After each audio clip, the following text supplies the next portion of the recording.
Aham. Apareceu alguma coisa aí? Tá gravando. Já coloquei, entendi. Beleza. Então, vou compartilhar com vocês aqui a tela, tá?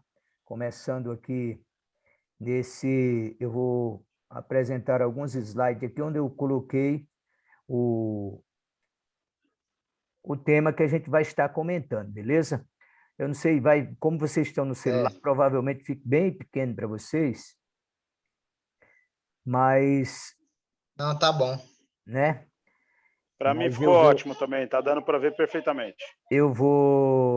na realidade, eu vou até ampliar a tela para ficar melhor, entendeu? Ver se ficou no modo. Legal. Ah, legal aí. Alguma coisa fica por trás da imagem, mas É. o que está escrito aqui é o segredo da liderança de Jesus, tá? É o que eu quero estar falando com vocês hoje, tá? Porque, primeiramente, eu acho um tema muito interessante falar de liderança pelo seguinte: quando se trata de pai, né, família, negócios e trabalho, de uma certa forma, tudo envolve a questão liderança. Ou você é líder ou você é liderado, de uma forma ou de outra. Tá? E dentro de casa, como família, a gente também tem esse papel, né? E eu, como pai, pastor, pela misericórdia do Senhor, tá? Pai de vocês, pela misericórdia também. Louvo a Deus pela vida de cada um de vocês. Até hoje eu sou grato a Deus pela vida de cada um dos meus filhos. Antes eu orava, como eu já falei isso, orava pela Elisângela e pela próxima, ou pelo próximo, no caso, veio a Betinha, depois Elisângela e Betinha, o próximo, aí veio a Débora, Elisângela, Betinha, Débora e o próximo veio o Ageu, Elisângela, Betinha, Débora, Ageu e o próximo veio o Davi. E agora a minha oração é Elisângela, Betinha, Débora, Ageu, Davi e os meus netos, os próximos também, os presentes, os presentes e os próximos, os que já estão no, É. os que já estão vamos dizer assim, em ação, né? E os próximos, tá? E então, a partir do momento, Processos pré-natalinos. é, então, quando se trata de família, a questão liderança é muito interessante também. Pai e mãe são líderes dentro de casa, tá? Querendo ou não, mas são, tá? E esse é um assunto para mim que de muito interesse, tá? E nada melhor do que aprender com o mestre dos mestres, Jesus Cristo. Ele sim, ele tem muita lição para nós em todas as áreas da vida. Nós vamos ver isso hoje. Daqui a pouco a gente vai estar fazendo alguns comentários aqui, tá? E se somos liderados por ele, precisamos conhecer este segredo. Então, a gente está falando do segredo da liderança de Jesus, tá? E se somos liderados por ele, precisamos conhecer este segredo. Por que Jesus? Porque ele é o nosso exemplo principal, ele é o exemplo não só para nós, mas para todos. Desculpa, eu passei um aqui que eu tenho que voltar aqui, pegar o modo caneta para poder ficar mais fácil para mim. Quando eu clicar, ele não passar, tá? Então, eu cliquei aqui só para puxar um pouquinho, mudar a imagem que está aqui em cima da letra para mim. Aí eu preciso mudar um pouquinho a imagem, tá? Então, por que Jesus? Porque ele é o nosso exemplo. Por trás de cada decisão, de cada palavra de Jesus, tem um princípio. E é isso que a gente precisa entender. Esses princípios, cada palavra, se Jesus... eu tenho visto alguns treinamentos das pessoas dizendo o seguinte: se fulano abrir a boca, se ele espirrar, escreve porque tem uma mensagem. Com Jesus é muito disso, tá? Tudo, até o respirar de Jesus nos ensina, tá? Então, ele não tem como a gente deixar despercebido ou passar despercebido qualquer ensinamento de Jesus. A gente tem que focar muito dos ensinamentos dele, porque traz muita lição para a nossa vida de um modo geral, tá? Aqui surge uma pergunta para meditarmos. Será que esses princípios de Jesus foram deixados para seguirmos lá no céu ou durante a nossa vida aqui na Terra? Essa é uma pergunta que eu faço, tá? Porque muitas das vezes a gente vive como se os ensinamentos de Jesus fosse coisa para a gente viver lá na glória, e não aqui, entendeu? E, na realidade, tudo que ele ensinou foi para essa vida, porque lá na glória a gente não vai nem precisar viver ou nos esforçar para viver os ensinamentos dele. Quando estiver lá no céu, não precisa. Eu costumo até brincar com as pessoas dizendo o seguinte, muitos estão preocupados em, tipo, quando chegar lá no céu, encontrar uma porta bem estreitinha, aonde ele vai passar apertado, tá? Para poder entrar. E a realidade não é essa. Quando Jesus disse que o caminho é estreito e a porta é estreita, ele se refere aqui. É nessa vida, é tudo para essa vida, na realidade. Não é para lá, não é lá no céu. Se você já entregou a sua vida a Jesus de verdade, você já entrou pela porta. A porta é ele. Você já entrou pela porta. Se você está, vamos dizer assim, na presença de Jesus, você já está andando nesse caminho estreito. Então, você já está no caminho estreito. Não é que você vai entrar num caminho estreito ainda. Então, você já está nesse caminho estreito. Entendeu?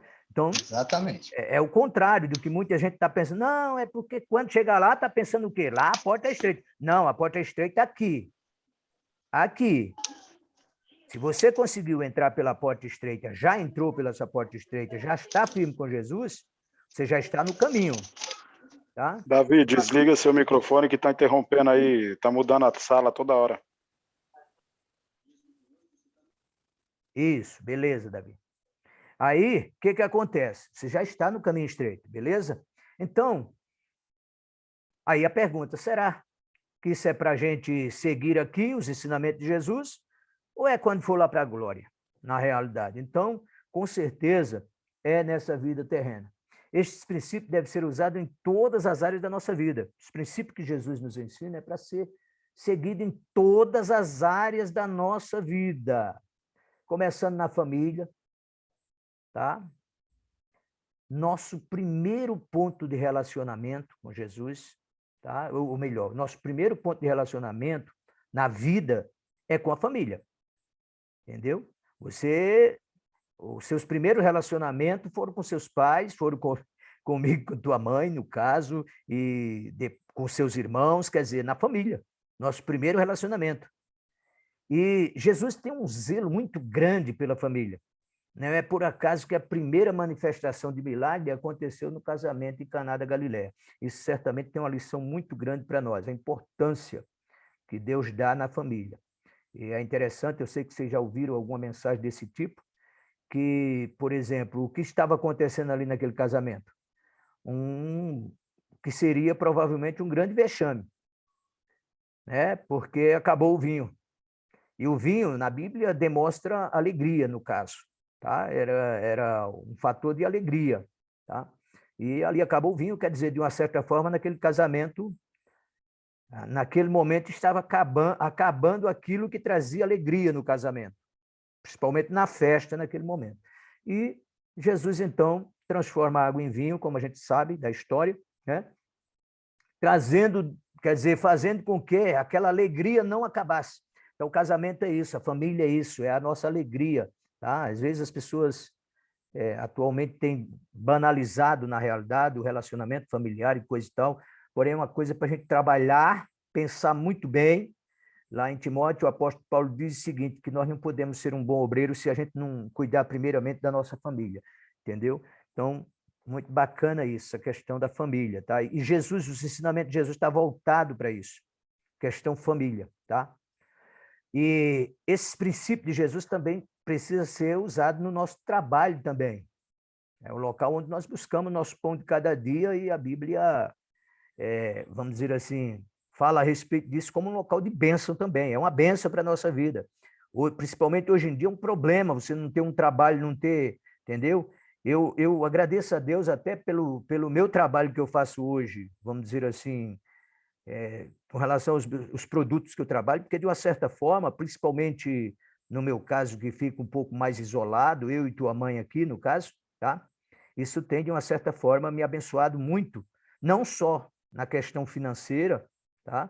Mas principalmente na questão psicológica, que é outra coisa que a gente é um pilar da vida, que mais para frente a gente vai estar comentando também a respeito disso, a questão dos pilares da vida, tá? Depois a gente vai estar comentando a respeito disso, não tão próximo, mas terminando esse assunto aqui, nos outros momentos aí, a gente vai estar comentando a respeito disso, desses pilares da vida da gente, tá?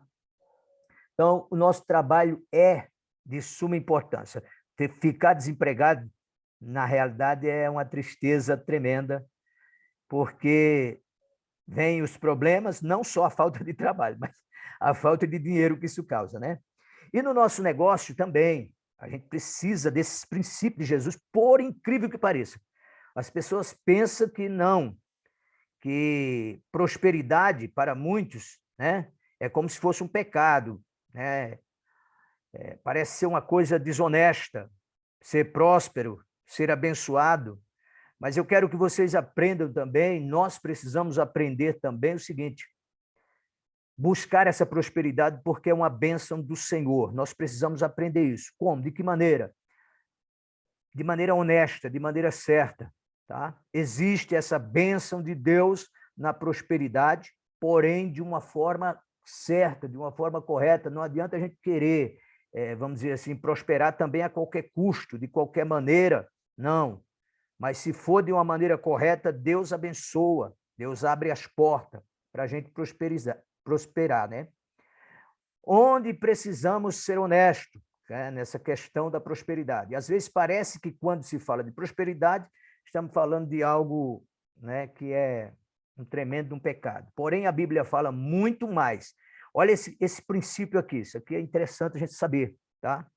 A Bíblia fala muito mais de riqueza, de prata, de ouro, de fazenda, de tantas coisas relacionado à prosperidade, do que mesmo do céu. E olha que a Bíblia fala muito do céu, mas a Bíblia fala muito de amor também. Mas tem muito mais versículos na Bíblia falando de prosperidade do que de amor. Olha só. Tem muito mais versículos na Bíblia falando de riqueza, de prosperidade, vamos dizer assim, desse lado aí, de prosperidade, muito mais do que mesmo do próprio Deus. Tá? Então, isso demonstra o quê? Primeiramente, que Deus nos ama. Levantou a mão aí, Gil. Quer falar? Pode falar. Não, eu só queria complementar uma coisa que o senhor está falando aí, sobre essa questão mesmo de prosperidade e o que passa na Bíblia. Aí eu estava vendo, não sei se vocês chegaram a ver aqueles anúnciozinhos que passa no YouTube, e que tem uma mulher agora aparecendo nesse anúncio, e ela fala assim, como você ser próspero, ser até rico pela palavra, entendeu? De Deus. Vou te ensinar tópicos não só tópicos, livros da Bíblia que falam sobre como você ser próspero e ser até rico, ser bem sucedido na vida. Aí eu achei até assim meio, falei, nossa, o pessoal quer usar a Bíblia. Aí agora o senhor falando isso, eu falei, caramba, então tem uma conexão aí que... Tem fundamento. Tem Entendeu? fundamento, sim. Vou desligar aqui. Quando você pega o livro de Provérbios, se você passar a estudar o livro de Provérbios, você vai ver isso também muito forte no livro de Provérbios. Eu não estou tentando mostrar para você, ou para vocês, no caso, algo que, vamos dizer assim, está fora do contexto bíblico. Pelo contrário, está muito profundo isso no contexto bíblico, tá? É muito forte isso. Isso só demonstra uma coisa. No Salmo 35, versículo 27, o salmista diz que Deus ama a prosperidade do seu servo. Deus ama a prosperidade do seu servo. O povo judeu tinha isso tão forte que para eles era o seguinte: quando alguém não era próspero, era um sinônimo de que Deus não estava na vida da pessoa.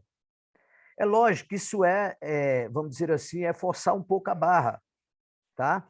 Porém, Deus, na realidade, ele sempre, vamos dizer assim, quis que o seu servo fosse próspero. Quando a gente olha homens de Deus que tiveram um bom relacionamento com Deus, ninguém vê nenhum deles mendigando, nenhum deles, tá? Ninguém vê nenhum deles, que é o salmista diz o seguinte, Davi diz, moço, hoje sou velho, nunca vi um justo desamparado, nem a sua descendência mendigar o pão.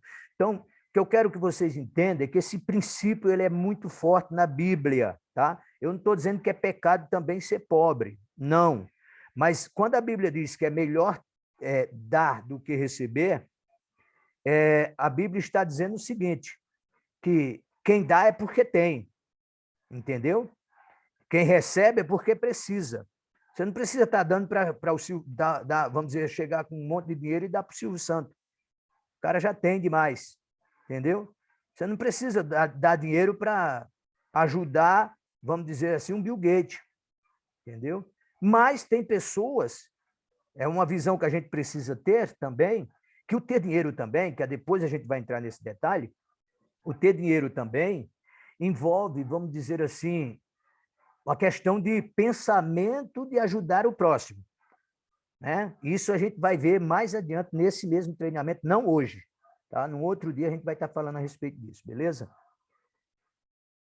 Em nossos relacionamentos em gerais, precisamos seguir estes princípios de Cristo. Em tudo na vida a gente precisa seguir esses princípios, entendeu?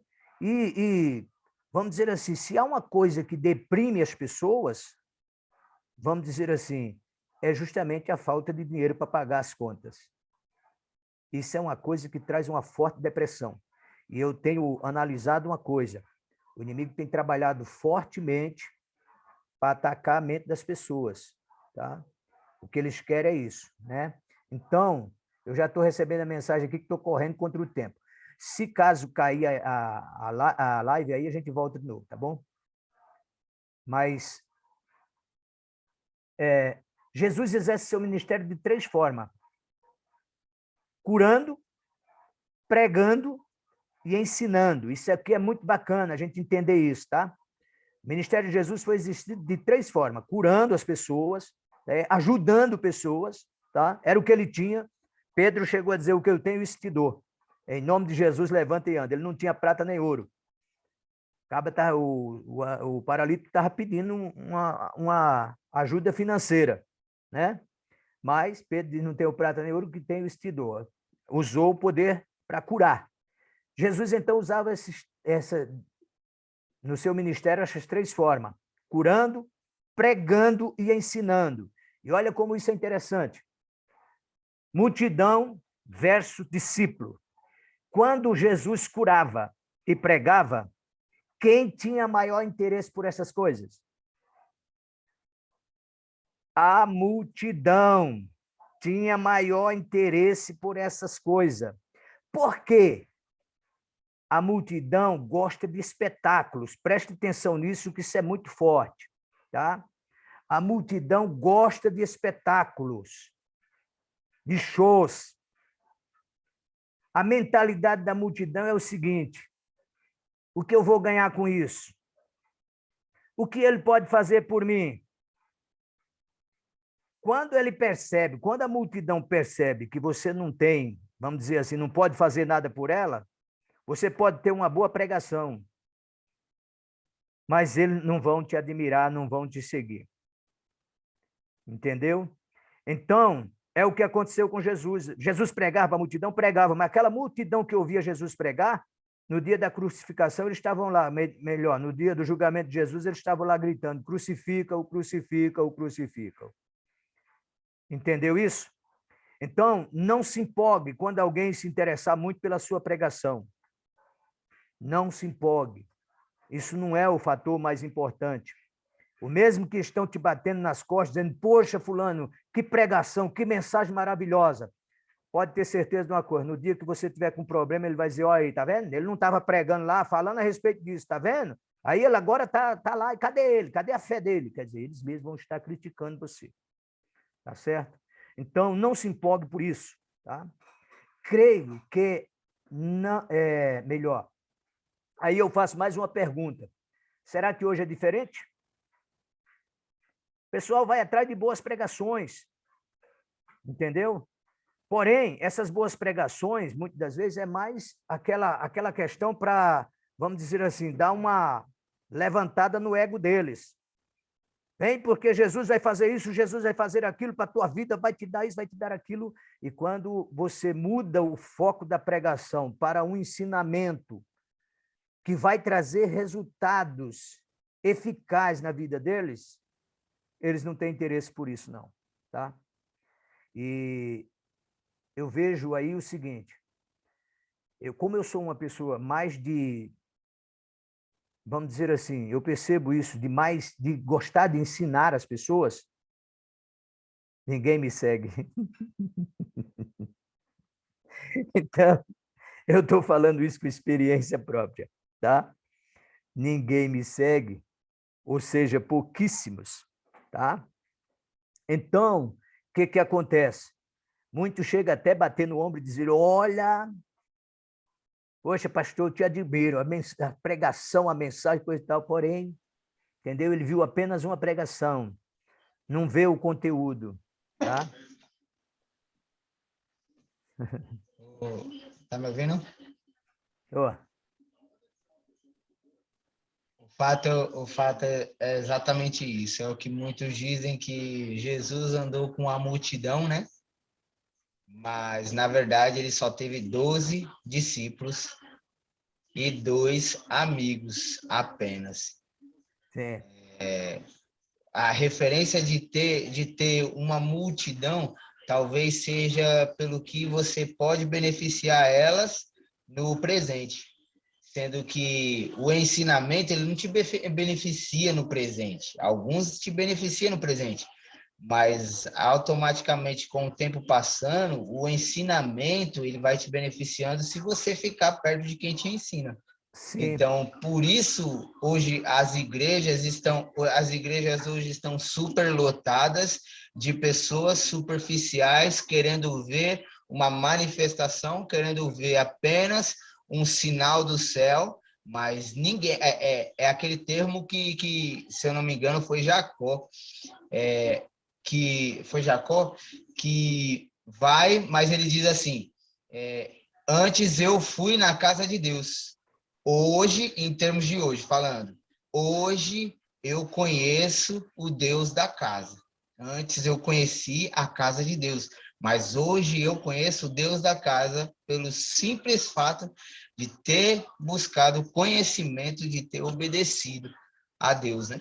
Então, as pessoas hoje em dia, elas no só caso, querem ir à casa de Deus ver as manifestações. sim. Mas o Deus da casa, eles não querem, não. No caso, Jó é que diz o seguinte, ele diz que eu conhecia Deus apenas de ouvir falar. Hoje eu conheço de estar na sua presença.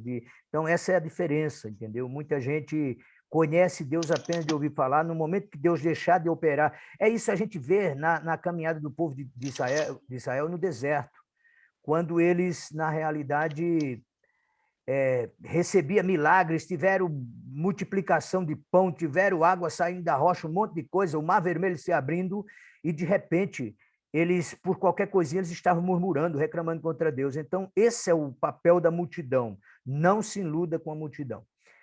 Logo, logo eu sei que vai acabar, mas vai acabar a live aqui, vai acabar, eu volto, mando outro link para vocês e a gente entra de novo, tá bom? Então, só alertando aqui para, quando cair, a gente já voltar novamente.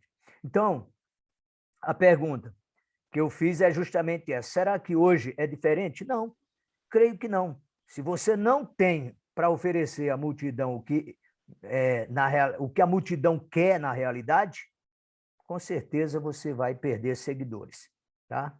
E isso é em tudo quanto é área da vida, tá? Isso funciona em tudo quanto é área, tá? Seja espiritualmente, seja nos negócios, entendeu? É assim também, tá? Enquanto você não tiver para dar para ajudar, você está sozinho. Fala, Gil. O que o senhor está falando, eu estava vendo até esses dias o que aconteceu sobre essa questão até que o Davi citou aí da palavra de você trazer uma palavra, a pessoa chegar e falar assim para você: nossa, você é muito usado por Deus, glória a Deus, o Senhor seja louvado na tua vida, tal, tal, tal. E nessa questão, eu até quando a gente estava em São Paulo, teve pessoas que chegaram para mim assim: nossa, que palavra, Deus fala muito na tua vida, Deus te usa como irmão. E uma das palavras que eu trouxe da última vez que eu estava lá na igreja de Arujá lá, foi da seguinte forma, que eu falei bem assim para os irmãos: eu falei, irmãos, quando você vem para a igreja com o pensamento de, eu estou indo para receber uma revelação, eu quero receber uma revelação, você está indo com o intuito de que você não tem intimidade com Deus. Porque quando você vai para a igreja com o intuito, eu quero que alguém fale para mim alguma coisa que eu estou esperando de Deus, é porque você não está tendo intimidade de buscar Ele. Entendeu? Então, você vai para a igreja e fica esperando alguém te revelar e você... Deus está tentando te mostrar, o Espírito Santo está tentando te mostrar o que você tem que fazer, o que você vai receber, como é que vai ser, e você não dá lugar. E aí, quando chega na igreja, nossa, o Espírito Santo estava tentando me passar isso e agora está sendo confirmação. É só confirmação. Mas aí eu até falei assim, se caso você está vindo para a igreja dessa forma e não está recebendo o que Deus está te passando no particular, você e ele, isso se você estiver buscando, é porque você não busca. É porque você não entra num particular com ele e não conversa com ele. Então, você não consegue ter esse retorno da palavra dele. Entendeu? Então, é onde eu, por 2 vezes, eu corrigi pessoas lá em Arujá